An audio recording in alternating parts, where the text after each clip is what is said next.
Yes news में आप सभी दर्शकों का स्वागत है। मैं आपके साथ इलियास बड़ेघर। आइए देखते हैं आज की खबर क्या कहती है। ಇಂದು ಮಧ್ಯಾಹ್ನ 3:30 ಗಂಟೆಗೆ ವಿಜಯಪುರ ಜಿಲ್ಲೆಯ ಜಳಕಿ ಪೊಲೀಸ್ ಠಾಣಾ ವ್ಯಾಪ್ತಿಯ ಹಲಸಂಗಿ ಅನ್ನುವಂತ ಒಂದು ಗ್ರಾಮದಲ್ಲಿ ಮಧ್ಯಾಹ್ನ 3:30ಕ್ಕೆ ಒಂದು ಇಬ್ಬರು ಆಗಂತಕರು ಮಾಸ್ಕ್ ಮತ್ತೆ ಹೆಲ್ಮೆಟ್ ಅನ್ನ ಧರಿಸಿ ಬೈಕ್ ಅಲ್ಲಿ ಬಂದ್ಬಿಟ್ಟು ಅಲ್ಲಿ ಸದಾಶಿವ್ ಮಹಾರುದ್ರ ಸದಾಶಿವ್ ಕಂಚಗಾರ್ ಅನ್ನುವಂತವರ ಭೂಮಿಕಾ ಜ್ಯುವೆಲರಿ ಇವರ ಅಂಗಡಿಗೆ ಬಂದ್ಬಿಟ್ಟು ಅವರಿಗೆ ಬಂದೂಕನ್ನ ತೋರಿಸಿ ಅಂಗಡಿಯಲ್ಲಿ ಇದ್ದಂತಹ ಏನು 205 ಗ್ರಾಂ ಬಂಗಾರ ಮತ್ತೆ ಸುಮಾರು 1 ಕೆಜಿ ಬೆಳ್ಳಿ ಆಭರಣಗಳನ್ನ ದೋಚ್ಕೊಂಡು ಹೋಗಿರ್ತಾರೆ. ಆ ಸಂದರ್ಭದಲ್ಲಿ ಆ ಹಲಸಂಗಿ ಊರಿನಲ್ಲಿದ್ದಂತ ಹೊರಗಡೆ ಇದ್ದಂತಹ ಅಂಗಡಿಕಾರರಾಗಿರ್ಬೋದು ಸಾರ್ವಜನಿಕರಾಗಿರ್ಬೋದು ಅದನ್ನ ವಿಡಿಯೋ ರೆಕಾರ್ಡಿಂಗ್ ಮಾಡ್ತಿರ್ಬೇಕಾದ್ರೆ ಅಲ್ಲಿದ್ದಂತಹ ಒಬ್ಬ ಸಾರ್ವಜನಿಕರ ಕಾಲಿಗೂ ಕೂಡ ಅದರಲ್ಲಿದ್ದಂತ ಒಬ್ಬ ಆರೋಪಿ ಗುಂಡನ್ನ ಕಾಲಿಗೆ ಹೊಡೆದು ಹೋಗಿರ್ತಾನೆ. ಸೊ ಈ ಎಲ್ಲ ಘಟನೆಯನ್ನ ತಾವು ಈಗಾಗಲೇ ನೋಡಿದಿರಿ. ಆ ಹಿನ್ನೆಲೆಯಲ್ಲಿ ಸುಮಾರು 22 ಲಕ್ಷ ವರ್ತ್ ಬಂಗಾರ ಮತ್ತೆ ಬೆಳ್ಳಿ ಆಭರಣಗಳನ್ನ ದರೋಡೆ ಮಾಡ್ಕೊಂಡು ಹೋದಂತಹ ರಾಬರಿ ಮಾಡ್ಕೊಂಡು ಹೋದಂತಹ ಈ ಇಬ್ಬರು ಆರೋಪಿತರ ಮೇಲೆ ನಮ್ಮ ಜಳಕಿ ಪೊಲೀಸ್ ಠಾಣೆಯಲ್ಲಿ ಅಪರಾಧ ಕ್ರಮಾಂಕ 10/2026 ಅಂಡರ್ ಸೆಕ್ಷನ್ 311 BNS ಮತ್ತೆ 25 ಮತ್ತೆ 27 ಆರ್ಮ್ಸ್ ಆಕ್ಟ್ 1959 ಅಡಿಯಲ್ಲಿ ಪ್ರಕರಣ ದಾಖಲಾಗಿತ್ತು.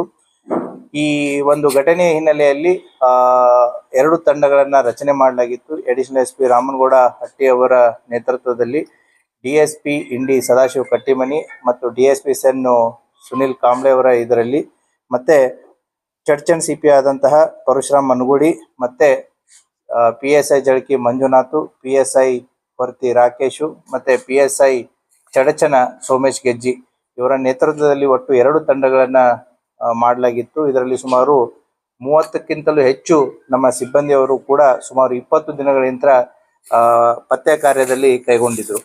ಈ ಕಾರ್ಯವನ್ನ ಕೈಗೊಂಡಾಗ ನಮಗೆ ತನಿಖೆಯಲ್ಲಿ ಕಂಡು ಬಂದದ್ದು ಏನು ಅಂತಂತಂದ್ರೆ ಇವರು ಮೂಲತಃ ಇಬ್ರು ಆರೋಪಿತರಾದಂತಹ ಹನುಮಂತ್ ವಾಗೋಲಿ 28 ವರ್ಷ, ಈತ ಡೈರಿ ವ್ಯಾಪಾರ ಮಾಡ್ಕೊಂಡಿದ್ದಾನೆ ಎಲ್ಲಿ ಪುನಾದಲ್ಲಿ. ಮತ್ತೆ ಇನ್ನೊಬ್ಬ ಆರೋಪಿಯಾದಂತಹ ಶಿವರಾಜ್ ನಾವಿ ಅನ್ನೋನು ಚಾಲಕ ವೃತ್ತಿ ಕೆಲಸವನ್ನ ಮಾಡಿದಾನೆ. ಇವನು ಕೂಡ ಈಗ ಸದ್ಯ ಪುನಾದಲ್ಲಿರ್ತಾನೆ. ಇವರು ಮೂಲತಃ ಜತ್ ತಾಲೂಕು ಸಂಕ ಗ್ರಾಮದವರು. ಇವರು ಪುನಾದಲ್ಲಿ ಪರಿಚಯ ಇರ್ತಾರೆ ಒಬ್ರಿಗೊಬ್ರು. ಈ ದರೋಡೆ ಮಾಡ್ಬೇಕಂತಾನೆ ಇವರು ಆರ್ಮ್ಸ್ಗಳನ್ನ ಪ್ರೊಕ್ಯೂರ್ ಮಾಡಿರ್ತಾರೆ.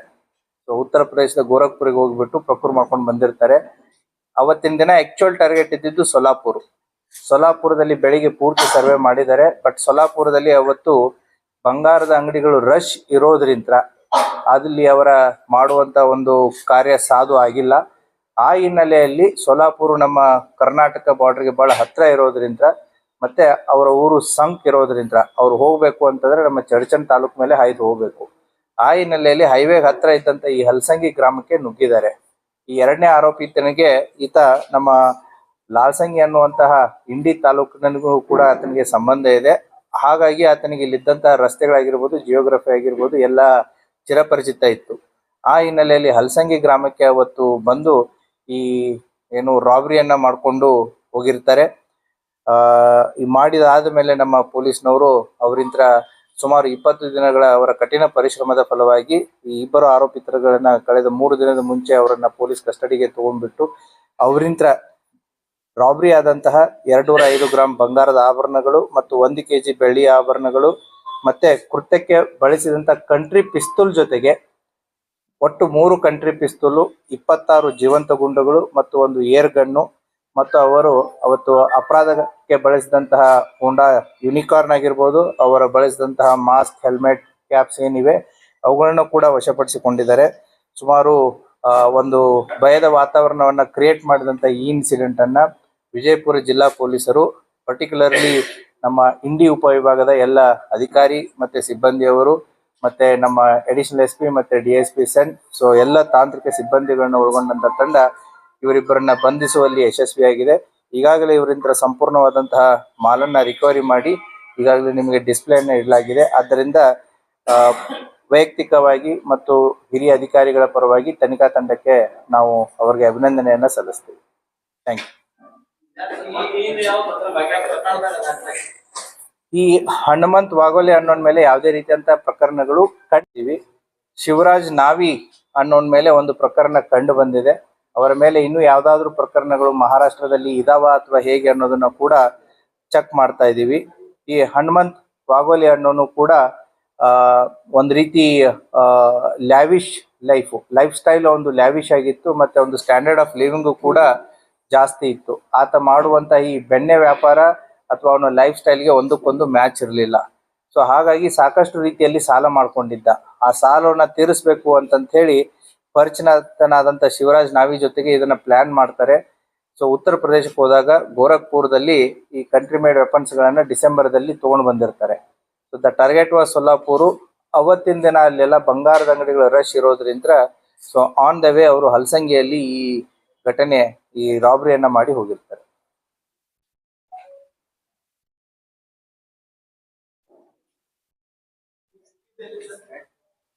ಸಿಕ್ಕಿದ್ದು ಇವರು ಪುನಾದಲ್ಲಿನೇ ಸಿಗ್ತಾರೆ. ಅಲ್ಲಿಂದನೇ ಕರ್ಕೊಂಡು ಬಂದು ಸೊ ಅವ್ರದ್ದೆಲ್ಲ ಎನ್ಕ್ವೈರಿ ಆದಮೇಲೆ ದೆನ್ ಅಗೇನ್ ಪೊಲೀಸ್ ಕಸ್ಟಡಿ ತಗೊಂಡು ಅವರಲ್ಲಿದ್ದಂಥ ಎಲ್ಲ ಮಾಲು ವಸ್ತುಗಳನ್ನ ಜಪ್ತಿ ಮಾಡಲಾಗಿದೆ. ಇಬ್ರು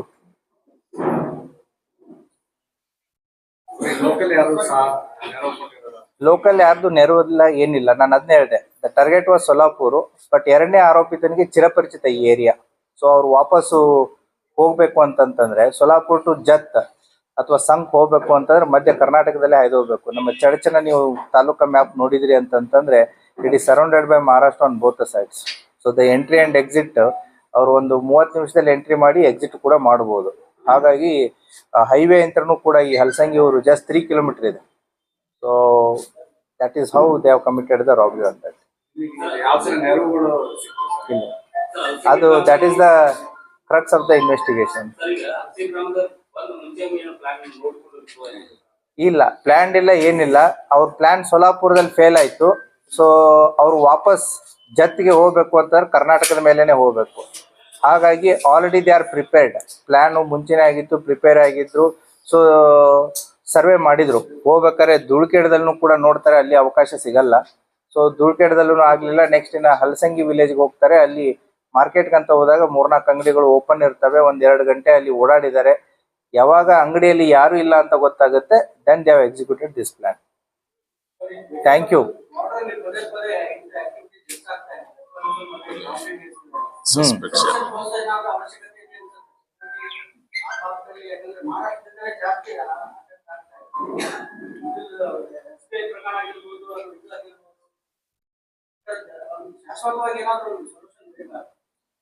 ನಾವು ಶಾಶ್ವತ ಪರಿಹಾರ ಅನ್ನೋಕ್ಕಿಂತ ನಮ್ಮ ವಿಜಯಪುರ ಜಿಲ್ಲೆ ಜಿಯೋಗ್ರಾಫಿಕಲಿ ಹೇಗೆ ಲೊಕೇಟ್ ಆಗಿದೆ ಅನ್ನೋದನ್ನ ನಾವು ಸ್ಟಡಿ ಮಾಡ್ಬೇಕಾಗತ್ತೆ. ಜಿಯೋಗ್ರಫಿನ ಬದಲಾವಣೆ ಮಾಡೋಕ್ಕಾಗಲ್ಲ. ಯಾಕೆ ಅಂತಂದ್ರೆ ಸುಮಾರು 115 ಕಿಲೋಮೀಟರ್, 115ರಿಂದ 120 ಕಿಲೋಮೀಟರ್ ನಾವು ಮಹಾರಾಷ್ಟ್ರದ ಬಾರ್ಡರ್ ಇದೆ. ಸುಮಾರು 27 ಹಳ್ಳಿಗಳಿವೆ. ಅದರ ಜೊತೆಗೆ ತಾಂಡಗಳು, ದೊಡ್ಡಿಗಳು ಸಾಕಷ್ಟು ಪ್ರಮಾಣದಲ್ಲಿದೆ. ಸೊ ಹಾಗಾಗಿ ಈ ಚಡಚಣ ತಾಲೂಕು ನಮ್ದು ಇನ್ವರ್ಟೆಡ್ ಟ್ರಯಾಂಗಲ್ ತರ, ಒಂದ್ ಕಡೆ ಸೊಲ್ಲಾಪುರ್ ಜಿಲ್ಲೆ, ಒಂದ್ ಕಡೆ ಜತ್ ಜಿಲ್ಲೆ. ಆರೋಪಿಗಳಿಗೆ ಒಂದ್ ಕಡೆ ಅಂತ ಎಂಟ್ರಿ ಆಗಿ ಇನ್ನೊಂದ್ ಕಡೆ ಎಕ್ಸಿಟ್ ಆಗೋದಕ್ಕೆ 30 ನಿಮಿಷದಲ್ಲಿ ಇದು ಅನುಕೂಲಕರ ರೀತಿಯಲ್ಲಿ ಇದೆ. ಸೊ ಚೆಕ್ ಪೋಸ್ಟ್ಗಳನ್ನು ಕೂಡ ಸಾಕಷ್ಟು ರೀತಿಯಲ್ಲಿ ಜಿಲ್ಲಾ ಮಟ್ಟದಲ್ಲಿ ಇರುತ್ತೆ. ಆದರೆ ಈ ಭೀಮಾ ನದಿ ಒಂದ್ ಕಡೆ ಇದೆ, ಒಂದ್ ಕಡೆ ನೀರಾವರಿ ಪ್ರದೇಶ, ಒಂದ್ ಕಡೆ ಸಾಕಷ್ಟು ಚಕ್ಕಡಿ ಟ್ರ್ಯಾಕ್ಟರ್ಗಳು ಹೋಗುವಂತ ದಾರಿಗಳು. ಹಾಗಾಗಿ ಈ ಆರೋಪಿತಗಳು ಬರೋದಕ್ಕೆ ಹೋಗೋದಕ್ಕೆ ಈಸಿಯಾಗಿ ಇರೋದ್ರಿಂದ ಅದು ಕಮಿಟ್ ಮಾಡ್ತಾ ಇರ್ತಾರೆ. ಅಷ್ಟೇ ಅಲ್ಲದೆ ಕೂಡ ನಾವು ಈ ಪ್ರಕರಣದಲ್ಲಿ ಆರೋಪಿಗಳು ಸೊಲ್ಲಾಪುರ್ ಅಂತಂದಾಗ ಸೊಲ್ಲಾಪುರದಲ್ಲಿನೂ ಕೂಡ ನಾವು ಟ್ರೆಡಿಷನಲಿ ನೋಡಿದಾಗ ಸಾಕಷ್ಟು ಜನ ಅಲ್ಲಿ ಬ್ರಿಟಿಷರ ಕಾಲದಿಂದಲೂ ಕೂಡ ಕೆಲವೊಂದಿಷ್ಟು ಸೆಟಲ್ಮೆಂಟ್ ಏರಿಯಾಸ್ಗಳನ್ನು ಹಾಗೇ ಇದಾವೆ. ಕೆಲವೊಂದಿಷ್ಟು ಪಾರ್ದಿ ಗ್ರೂಪ್ಗಳಾಗಿರ್ಬೋದು, ಗ್ಯಾಂಗ್ಗಳಾಗಿರ್ಬೋದು ನಮ್ಮ ಬಾರ್ಡರ್ನ ಆ ಕಡೆ ಇರೋದ್ರಿಂದ ಪದೇ ಪದೇ ಇಲ್ಲಿ ಬಂದು ಮಾಡಿ ಹೋಗುವಂತಹ ಒಂದು ಇದನ್ನು ನಡೀತಾ ಇರುತ್ತೆ. ಹಾಗಾಗಿನೇ ನಾವು ಸ್ಪೆಷಲ್ ಆಗಿ ವಿಸಿಬಲ್ ಪೊಲೀಸಿಂಗಿಗೆ ಮಹತ್ವ ಕೊಡ್ತಾ ಇದೆ. ಅದೇ ರೀತಿ ಕೂಡ ಹಳೆಯ ಪ್ರಕರಣದಲ್ಲಿ ಇರುವಂತ ಆರೋಪಿಗಳಿಗೆ ಇರುವಂತಹ ವಾರಂಟ್ಸ್, NBWಗಳು ಸತತವಾಗಿ ನಮ್ಮ ಟೀಮ್ಸ್ಗಳು ಆ ಕಡೆ ಹೋಗ್ಬಿಟ್ಟು ಅವ್ರನ್ನ ಎಕ್ಸಿಕ್ಯೂಟ್ ಮಾಡುವಂತ ಒಂದು ಕಾರ್ಯವನ್ನು ಕೂಡ ಮಾಡ್ತಾ ಇರ್ತಾರೆ. ಮತ್ತೆ ಮಹಾರಾಷ್ಟ್ರ 2 ಜಿಲ್ಲೆಗಳ ಪೊಲೀಸ್ ಅಧೀಕ್ಷಕರಾಗಿರ್ಬೋದು, ಠಾಣಾ ಮಟ್ಟಗಳಲ್ಲಾಗಿರ್ಬೋದು ಮಾಹಿತಿ ವಿನಿಮಯನೂ ಕೂಡ ನಡೀತಾ ಇರುತ್ತೆ. ಪ್ರಮುಖವಾಗಿ ಇವೆಲ್ಲ ಪೊಲೀಸ್ ಆಸ್ಪೆಕ್ಟ್ಸ್ಗಳಲ್ಲಿ ನಡೆಯುವಂತಹ ಒಂದು ಇನಿಷಿಯೇಟಿವ್ಸ್. ಪ್ರಮುಖವಾಗಿ ನಮಗೆ ಸಾರ್ವಜನಿಕರಿಂದ ಏನ್ ಬೇಕಾಗುತ್ತೆ ಅಂತಂತಂದ್ರೆ ನಾವು 211 ಗ್ರಾಮ ಪಂಚಾಯತ್ಗಳಿವೆ ನಮ್ಮ ಜಿಲ್ಲೆಯಲ್ಲಿ. 211 ಗ್ರಾಮ ಪಂಚಾಯತ್ಗಳಲ್ಲಿ ಹಲವಾರು ಗ್ರಾಮ ಪಂಚಾಯತ್ ಅಧ್ಯಕ್ಷರು ಮತ್ತೆ PDOಗಳು ಸೇರಿ ಅವರ ಮಟ್ಟದಲ್ಲಿನೇ ಹಳ್ಳಿಗಳ ಇಂಪಾರ್ಟೆಂಟ್ ಸರ್ಕಲ್ಸ್, ರಸ್ತೆಗಳಿಗೆ CCTV ಹಾಕುವ ಒಂದು ಕಾರ್ಯವನ್ನ ಮಾಡಿದ್ದಾರೆ. ಹಾಗಾಗಿ ಎಲ್ಲ ಜಿಲ್ಲೆಯ ಎಲ್ಲ ಪೊಲೀಸರಿಗೂ ಕೂಡ 211 ಗ್ರಾಮ ಪಂಚಾಯತ್ ಅಧ್ಯಕ್ಷರು ಮತ್ತೆ PDOಗಳಿಗೆ ಭೇಟಿಯಾಗಿ ಒಂದು ನಮ್ಮ ರಿಕ್ವೈರ್ಮೆಂಟ್ ಅನ್ನು ಅವರಿಗೆ ಸಬ್ಮಿಟ್ ಮಾಡಿ, ಸೊ ದಟ್ ಈ ಬರುವಂತಹ ಕೆಲವು ತಿಂಗಳುಗಳಲ್ಲಿ ಪ್ರಮುಖ ಹಳ್ಳಿ ಸರ್ಕಲ್ಸು ರಸ್ತೆಗಳಲ್ಲಿ CCTV ಹಾಕಿದ್ರೆ ಬಹಳ ಅನುಕೂಲ ಆಗುತ್ತೆ. ಅದೇ ರೀತಿನೂ ಕೂಡ ಪಬ್ಲಿಕ್ ಸೇಫ್ಟಿ ಆಕ್ಟ್ ಅಡಿಯಲ್ಲಿ ಆಗಿರ್ಬೋದು, ಮತ್ತೆ ಹಲವಾರು ದಾಬಾಸ್ ಆಗಿರ್ಬೋದು, ಬಾರ್ ಅಂಡ್ ರೆಸ್ಟೋರೆಂಟ್ ಆಗಿರ್ಬೋದು, ಹೋಟೆಲ್ಸ್ಗಳಾಗಿರ್ಬೋದು, ಅಂಗಡಿ ಮುಗ್ಗಟ್ಟುಗಳಾಗಿರ್ಬೋದು, ಕಾಂಪ್ಲೆಕ್ಸ್ ಆಗಿರ್ಬೋದು, ಸುಮಾರು 50 ಲಕ್ಷಕ್ಕಿಂತಲೂ ಹೆಚ್ಚು ಖರ್ಚು ಮಾಡಿ ಮನೆ ಕಟ್ಟಿರ್ತಾರೆ. 20,000 ಖರ್ಚು ಮಾಡಿ 4 CCTV ಹಾಕಿದ್ರೆ ಅವರ ರಕ್ಷಣೆಯ ಜೊತೆಗೆ ಸಮಾಜದ ರಕ್ಷಣೆನೂ ಕೂಡ ಆಗುತ್ತೆ. ಈ ಪಾಯಿಂಟ್ ಆಫ್ ವ್ಯೂದಲ್ಲಿ ನಮ್ಮ ಜನರ ಸಹಕಾರ ಬಹಳ ಅತಿ ಅವಶ್ಯಕವಾಗಿದೆ. 1 ಇಯರ್ ಬಿಫೋರ್ ನಮ್ಮ ಜಿಲ್ಲೆಯಲ್ಲಿ ಸುಮಾರು 6,000 ರಿಂದ 7,000 CCTVs ಇತ್ತು. Today it has reach to 22,000. So ನಮ್ಮ ಟಾರ್ಗೆಟ್ ಏನು ಅಂತಂತಂದ್ರೆ ಅಟ್ಲೀಸ್ಟ್ ಈ ವರ್ಷ ನಮ್ದು ಅದು 75,000ಕ್ಕಾದ್ರೂ ರೀಚ್ ಆಗಬೇಕು ಅಂತಂತೇಳಿ. ಸೊ 1 CCTV ಏನಾಗುತ್ತೆ ಅಂದ್ರೆ 3 ಜನ ಪೊಲೀಸರ ಕಾರ್ಯವನ್ನು 24x7 ಮಾಡಲಾಗುತ್ತೆ. ಆದ್ದರಿಂದ ಸಾರ್ವಜನಿಕರ ಸಹಕಾರನೂ ಕೂಡ ಇದರಲ್ಲಿ ಪ್ರಮುಖ ಪಾತ್ರ ವಹಿಸುತ್ತೆ. ಒನ್ ಆಸ್ಪೆಕ್ಟ್ ಪೊಲೀಸಿಂಗ್ ಇರುತ್ತೆ, another aspect what safety we can take from our side. These two aspects should run parallelly.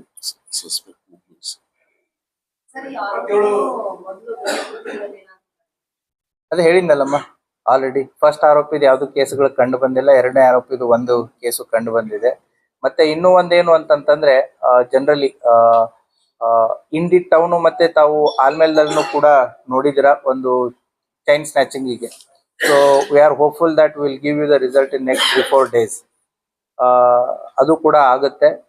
ಆಮೇಲೆ ಸಾರ್ವಜನಿಕರು ಒಂದು ಅಬ್ಸರ್ವ್ ಮಾಡ್ಬೇಕಾಗಿರೋದು ಪೊಲೀಸ್ ಪಾಯಿಂಟ್ ಆಫ್ ವ್ಯೂದಿಂದ ನಾವು ಅವ್ರಿಗೆ ಹೇಳೋದೇನು ಅಂತಂತಂದ್ರೆ, ಅರ್ಲಿ ಮಾರ್ನಿಂಗ್ ಆಗಿರ್ಬೋದು ಅಥವಾ ಈ ರೀತಿ ನಾವು ಇವೆಲ್ಲ ರಾಬ್ರಿ ಅಫೆನ್ಸಸ್ಗಳಲ್ಲಿ ಬರೋರು ಯಾವ ರೀತಿ ಬರ್ತಾರೆ, ಒಂದ್ ರೀತಿ ಸ್ಪೋರ್ಟ್ಸ್ ಬೈಕ್ ಯುನಿಕಾರ್ನ್ ಆಗಿರ್ಬೋದು, ಪಲ್ಸರ್ ಆಗಿರ್ಬೋದು, KTM ಆಗಿರ್ಬೋದು, ಅವ್ರು ನಾರ್ಮಲ್ ಹೀರೋ ಹೋಂಡಾ ಸ್ಪ್ಲೆಂಡರ್ಗಳಲ್ಲಿ ಬರೋದು ಕಷ್ಟ, ಯಾಕಂದ್ರೆ ಸ್ಪೀಡ್ ಕಡಿಮೆ ಇರುತ್ತೆ.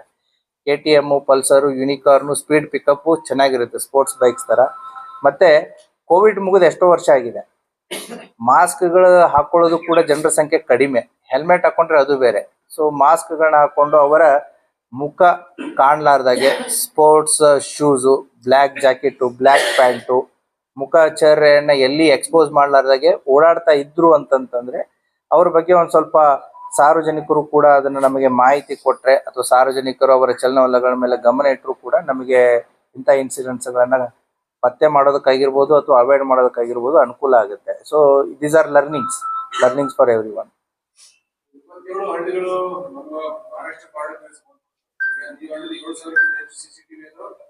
ಬಾರ್ಡರ್ ಅಲ್ಲ, ನಮ್ಮ ಜಿಲ್ಲೆಯಲ್ಲಿ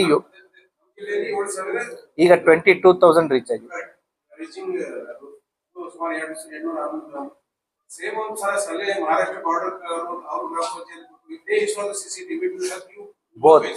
both that is what the coordination ಆಗ್ತಾ ಇದೆ. ಆ ಕಡೆನೂ ಕೂಡ ಇಬ್ರು SP ಕೂಡ they are very young, they are also doing it. Atul Kulkarni is SP Solapur ಇದ್ದಾರೆ, ಈ ಕಡೆನೂ SP ಸಾಂಗ್ಲಿನೂ ಇದ್ದಾರೆ.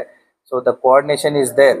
ಬಟ್ ಇದೇನು ಅಂತಂತಂದ್ರೆ ಅಂತಾರಾಜ್ಯ ಬಾರ್ಡರ್ ಇರೋದ್ರಿಂದ ಆರೋಪಿಗಳು ಆಗಿರ್ಬೋದು, ಕ್ರಿಮಿನಲ್ಸ್ ಆಗಿರ್ಬೋದು, ಈ ಕಡೆಯವರು ಆ ಕಡೆಯವರು ಈ ಕಡೆ ಅಫೆನ್ಸ್ ಮಾಡೋದಾಗಿರ್ಬೋದು, ಅಥವಾ ಈ ಕಡೆಯವರು ಆ ಕಡೆ ಅಫೆನ್ಸ್ ಮಾಡೋದಾಗಿರ್ಬೋದು. So this challenge is there for the police and we are working on it. ಮಾಡ್ತಾರೆ, they will also do it. They will also do it.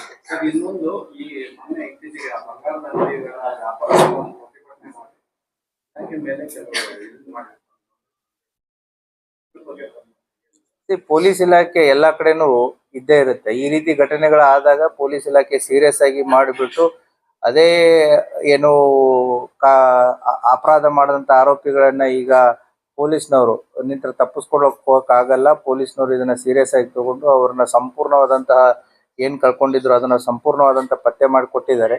ಅದೇ ಜನ ಇವಾಗ ಪೊಲೀಸರಿಗೆ ಏನು ಧನ್ಯವಾದಗಳನ್ನ ತಿಳಿಸಿದ್ದಾರೆ, ಧನ್ಯವಾದಗಳನ್ನ ತಿಳಿಸ್ತಾ ಇದ್ದಾರೆ. ಸೊ ದಟ್ ಈಸ್ ಯಾವಾಗ ಸಾರ್ವಜನಿಕರಿಗೆ ತೊಂದರೆ ಅಂತ ಇದ್ದಾಗ ಪೊಲೀಸ್ ಇಲಾಖೆ ಇದ್ದೇ ಇರುತ್ತೆ. So that is how the police department work, that is our profession.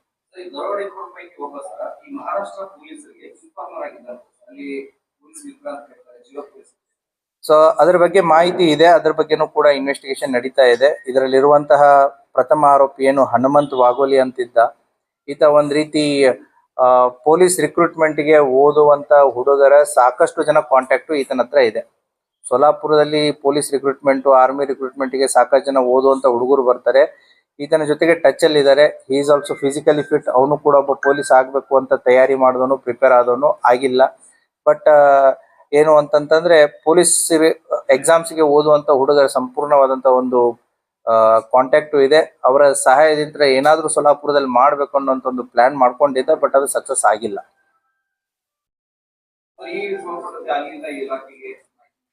ಮಾಡುತ್ತೆ ಅದನ್ನ. That is part of our investigation. ಆ ರೀತಿ ಏನಾದ್ರು ಔಟ್ಕಮ್ ಕಂಡು ಬಂತು ಅಂತಂತಂದ್ರೆ will give that information. Recruits ಜೊತೆಗೆ ಇದ್ದ ಟಚ್ ಅಲ್ಲಿ. ರಿಕ್ರೂಟ್ಸ್ ಅಂದ್ರೆ ಓದ್ತಾ ಇರುವಂತ ಆಸ್ಪಿರೆಂಟ್ಸ್. ಅದನ್ನೇ ಹೇಳ್ತಾ ಇದ್ದಲ್ಲ, ಈಗ ಹಗಲತ್ತು ಕಳ್ತನ ಆಗಿದ್ದು ಒಂದೆರಡು ಪ್ರಕರಣಗಳು ಕಂಡು ಬಂದಿದ್ದಾವೆ. ಅದನ್ನು ಕೂಡ ನಮ್ಮ ಪೊಲೀಸ್ನವರು ಪತ್ತೆ ಮಾಡ್ತಾರೆ. ಸೊ ನಾವು ಸಾರ್ವಜನಿಕರಿಗೆ ಅದನ್ನೇ ಹೇಳೋದು. ಯಾಕೆಂತಂದ್ರೆ ರಾತ್ರಿ ನೈಟ್ ರೌಂಡ್ಸ್ ಟೈಟ್ ಮಾಡಿದಾಗ ನೈಟ್ ಬಿಟ್ಟು ಡೇ ಟೈಮಲ್ಲಿ ಇದನ್ನ ಮಾಡ್ತಾ ಇರ್ತಾರೆ. ಸೊ MOBಗಳ ಮೇಲೆ ವಾಚ್ ಆಗಿರ್ಬೋದು, MOBಗಳ ಮೇಲೆ ಇದು ಆಗಿರ್ಬೋದು. ಈಗ ಸಾರ್ವಜನಿಕರ ಸಹಕಾರನೂ ಅತಿ ಅವಶ್ಯಕವಾಗಿರುತ್ತೆ. ನಾನು ಅದನ್ನೇ ಹೇಳಿದೆ ನಿಮಗೆ, ಸಾರ್ವಜನಿಕರು ತೆಗೆದುಕೊಳ್ಬೇಕಾದಂತ ಕ್ರಮಗಳು ಏನು ಅಂತಂತ ಹೇಳಿ. So if they also do it ಅಲ್ಲ, then it becomes very easy for every one.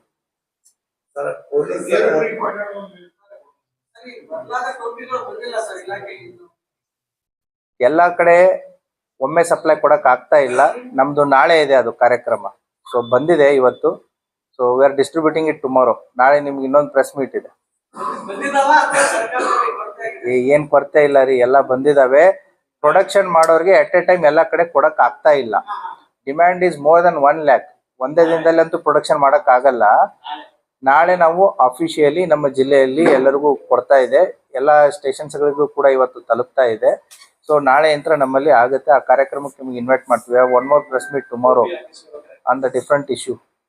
ಮನೆ ಮನೆಗೆ ಪೊಲೀಸ್ ಅಂತ ಹೇಳಿದ್ರೆ ಎಷ್ಟು ಕೇಸ್ ಸಿಕ್ಕು, ಎಷ್ಟು ಎಲ್ಲೆಲ್ಲಿ, ಎಷ್ಟು ಜಿಲ್ಲಾದಂತ ಎಷ್ಟು ತಮ್ಮ ಪ್ರಶ್ನೆ ಇನ್ನೊಂದ್ ಸ್ವಲ್ಪ ನೀವು ಫಿಲ್ಟರ್ ಮಾಡಿ ಹೇಳಿದ್ರೆ. ಮನೆ ಮನೆಗೆ ಪೊಲೀಸರು ಅಂತೇಳಿ ಅನೌನ್ಸ್ ಮಾಡಿದ್ರು. ಈಗ ಬೇರೆ ಬೇರೆ ಕಡೆ ಬಂದಾರ. ಇಡೀ ಜಿಲ್ಲಾ ಅಂತ ಎಲ್ಲಿ ಏನೇನ